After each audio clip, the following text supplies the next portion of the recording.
ससुराल आएगी पेंशन। सुनती हो, पिताजी की सर्विस पूरी होने वाली है। अगले महीने पिताजी रिटायर हो जाएंगे, इसलिए अब उन्हें अपना सरकारी मकान खाली करना होगा। ये तो आपने बड़ी अच्छी खबर सुनाई। आपको पता है, मेरे मौसा जी रिटायर हुए थे ना, तो उन्हें पूरे 1 करोड़ रुपए मिले थे उनके फंड से। अरे एक झटके में करोड़पति बन गए बोलो। भाग्यवान, मैं भी तो यही कह रहा हूँ कि पिताजी रिटायर होने वाले हैं, मतलब पिताजी को भी करोड़ रुपया तो मिलेगा ही। अरे सोच कर देखो, अगर वो पैसा हमारे हाथ लग गया ना तो हमारी गरीबी ही दूर हो जाएगी। अब मकान खाली करने के बाद पिताजी को भी तो रहने के लिए जगह चाहिए होगी ना। कैसा हो अगर पिताजी हमारे साथ आकर रहने लगे। अपने पिताजी को ना तुम ऐसा वैसा मत समझो। वो इतनी आसानी से बोतल में उतरने वाली पार्टी नहीं है। वो 1 रुपया भी किसी को आसानी से देने वाले नहीं है। अरे तभी तो मैं कह रहा हूँ कि कुछ सोचो जिससे कि पिताजी इम्प्रेस हो जाए, और पूरा फंड ना सही, कम से कम आधा तो हमारे हाथ लगे। एक काम करते हैं, पिताजी के लिए रिटायरमेंट की बढ़िया सी पार्टी रख देते हैं। रिटायरमेंट का ग्रैंड फंक्शन देकर पापा जी हमसे इम्प्रेस हो जाएंगे और फिर तो अपनी चांदी ही चांदी। वैसे आइडिया बुरा नहीं है। मैं कल पिताजी को फोन करके पार्टी के बारे में बता देता हूँ। साथ ही ये भी बात कर लूंगा कि रिटायरमेंट के बाद उन्हें हमारे साथ हमारे घर में ही रहना है। पिताजी को तो हर महीने पेंशन मिलेगी, समझो घर तो उनकी पेंशन से ही चल जाया करेगा। हमारी पूरी तनख्वाह हम बचा लिया करेंगे। पापा रिटायर होने वाले हैं। इससे पहले कि भैया अपना दिमाग लगाए, मैं ही पापा को अपने साथ रहने के लिए मना लेता हूँ। हमारे साथ पापा रहेंगे तो सारी प्रॉब्लम सॉल्व हो जाएगी। ये करी ना आपने दिमाग वाली बात। जल्दी पापा जी को फोन लगाओ और हमारे साथ रहने के लिए उनसे बात कर लो। नमस्ते पापा, कैसे हो आप? अच्छा, अब तो आपकी सर्विस भी खत्म हो रही है। आपकी बहू और मेरी यही इच्छा है कि आप रिटायरमेंट के बाद हमारे साथ रहें। और भैया का घर भी यहाँ पास में ही है, तो जब आपका मन करेगा आप उनसे मिल भी सकते हैं। बेटा तुम्हारे साथ? पापा देखिए, अब कोई बहाना नहीं है। अब अगर आप हमारे साथ रहने नहीं आए ना तो मैं नाराज हो जाऊंगा। अरे बच्चे आपको कितना याद करते हैं, कुछ पता भी है? वो सब तो ठीक है बेटा, लेकिन समस्या वो नहीं है। फिर क्या समस्या है पापा? बेटा अभी थोड़ी देर पहले ही अरुण का फोन आया था। उसने मेरी रिटायरमेंट की पार्टी रखी उसके घर पर, और वो भी जिद कर रहा है कि पार्टी के बाद मैं उसके साथ ही रहने लगूं। अच्छा, बहुत चालाक निकले भैया तो। बड़ी आसानी से पापा को बोतल में उतार लिया। आज से पहले तो कभी पापा को अपने घर रहने के लिए नहीं बुलाया। अब पापा रिटायर हो गए तो इन्हें बड़ा पापा पर लाड आ रहा है। मैं वो सब नहीं जानता पापा, आप बस मेरे साथ रहेंगे। हाँ, मैंने कह दिया तो कह दिया। अरे बेटा बिल्कुल बच्चे बन गए हो तुम दोनों तो। अब पापा तो एक ही है ना, दोनों के घर एक साथ कैसे रह सकते हैं। अच्छा मैं देखता हूँ, तुम परेशान मत हो। फिलहाल तो रिटायरमेंट पार्टी की तैयारी में लग जाओ, और उनसे पूछ लेना उसे कोई मदद की ज़रूरत हो तो। वैसे तो वो सब कर ही लेगा, लेकिन फिर भी तेरा भी तो कोई फ़र्ज़ बनता है ना। अरे पापा, फर्ज क्यों नहीं बनता? आप बेफिक्र रहिए, मैं सब कुछ संभालूंगा। रिटायरमेंट की पार्टी काफी बड़े स्तर पर आयोजित की गई थी, जिसमें सभी रिश्तेदार और बेनीलाल जी के ऑफिस के मित्र आमंत्रित थे। पार्टी भाई बेनीलाल, अब क्या सोचा है? रिटायरमेंट के बाद कहाँ बसने का इरादा है? अरे यार बच्चे तो बहुत जिद कर रहे हैं कि मैं उनके साथ आकर रहूं, लेकिन दरअसल शुरू से ही बेटा बहू के साथ रहने की आदत नहीं है, और इतने सालों में उन लोगों का अपना एक तौर तरीका सेट हो चुका होगा। अब अचानक से मैं भी रहने लगूंगा तो उन्हें असुविधा तो होगी। फिर क्या सोचा है मित्र? देखते हैं, अभी तो सरकारी मकान का 2 महीने का स्टे मेरे पास है। तब तक मैं कागजी कार्यवाही पूरी कराऊंगा, उससे भी सोचते हैं कुछ। पार्टी के बाद बेटा मैं सोच रहा हूँ अगर मैं अलग ही रहूं तो बेहतर होगा। अरे पापा, इस उम्र में आप अकेले क्यों रहेंगे? हम है ना। भैया ठीक कह रहे हैं, हम दोनों के होते आप अकेले रहे, ये मुझे ठीक नहीं लगता। देखो बेटा, मैं सोच रहा हूँ कि तुम्हारे घर के आसपास ही मैं कोई मकान किराए पर ले लूँ और वहीं शिफ्ट हो जाऊँ। जब तुम्हारा साथ रहने का मन होगा तो आ जाया करूँगा, नहीं तो अपना ठिकाना तो है ही। पापा की बात सुनकर बड़ा बेटा एक ट्रिक लगाता है। सुनती हो, पिताजी अलग रहने की इच्छा जता रहे हैं। क्या कहती हो, पापा को 1-2 कमरे का मकान गिफ्ट कर दे? वो तो ठीक है, लेकिन 2 कमरे का मकान भी 30 लाख से कम में नहीं मिलेगा।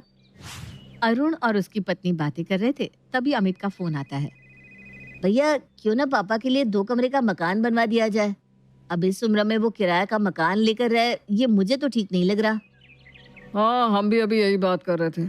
लेकिन तेरी भाभी की बात भी सच है। इस एरिया में 2 कमरे का मकान भी 30 लाख से कम में नहीं मिलेगा। और इतना पैसा अपने पास तो नहीं है भाई। कैसा रहेगा अगर हम दोनों आधा आधा पैसा मिलाकर मकान की डाउन पेमेंट कर दे और बाकी पैसे के लिए बैंक से लोन ले ले। लोन के पैसों से आराम से पापा के लिए मकान ले लेंगे। आइडिया तो तेरा अच्छा है, लेकिन एक बात पहले ही क्लियर कर लेते हैं। देख, पापा को रिटायरमेंट के बाद अब फंड्स का पैसा मिलने वाला है। मुझे पता है मनी मन तू भी चाहता होगा ना कि पापा का फंड का पैसा तुझे मिल जाए। इसलिए ऐसा करते हैं, पहले ही डिसाइड कर लेते हैं कि फंड का पैसा हम दोनों आधा आधा कर लेंगे। और रही बात पापा के पेंशन की, तो पापा को कहेंगे कि पेंशन का पैसा अपने अकाउंट में ही पड़ा रहने दे। इस पैसे से ही पापा के मकान की किस्त दे दिया करेंगे। और पापा के खाने पीने का क्या है, हम दोनों मिलकर उनका खर्चा उठा लिया करेंगे। आपकी बात बिल्कुल सही है भैया। ठीक है, हम दोनों सारे खर्चे आपस में आधे आधे बांट लेते हैं। अच्छा छोटे, एक बात सुन। पापा की रिटायरमेंट पार्टी में ना बहुत खर्चा हो गया है। मेरा तो पूरा बैंक अकाउंट खाली हो गया है। बल्कि मैंने कर्जा लेकर पापा की पार्टी अरेंज की थी। तो मैं तुझे सारे बिल भेजता हूँ। जब सारे खर्चे आधे आधे हो ही रहे तो फिर वो खर्चा भी आधा आधा कर ही लेते हैं। हाँ चलो भैया, कोई बात नहीं।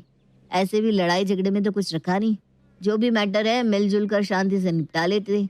अब बिल भेज दो, पार्टी के खर्चों का भी हिसाब कर ही लेते हैं।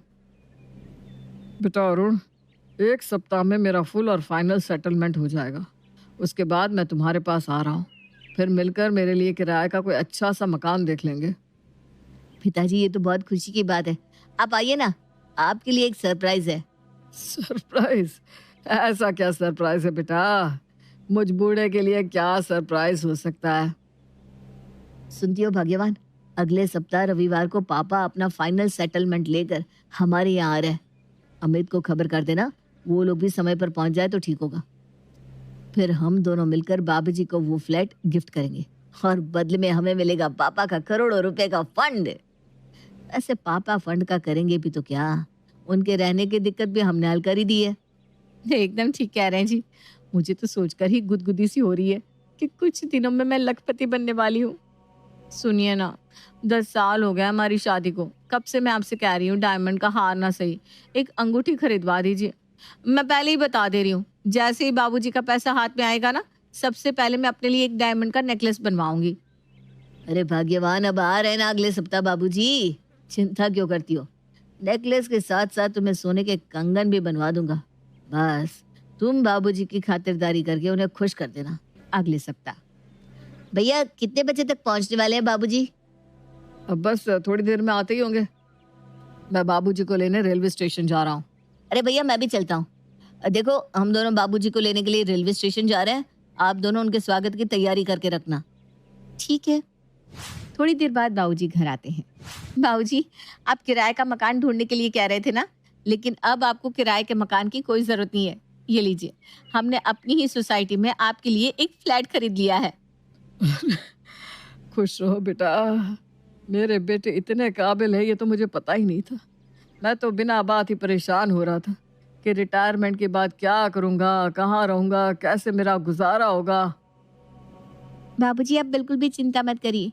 आप खुशी खुशी अपने फ्लैट में रहिए। और हाँ, खाने की भी बिल्कुल चिंता मत करिएगा। हम सब एक ही सोसाइटी में तो है। सुबह का खाना आप भाभी के यहाँ खा लीजिएगा, शाम को हमारे यहाँ।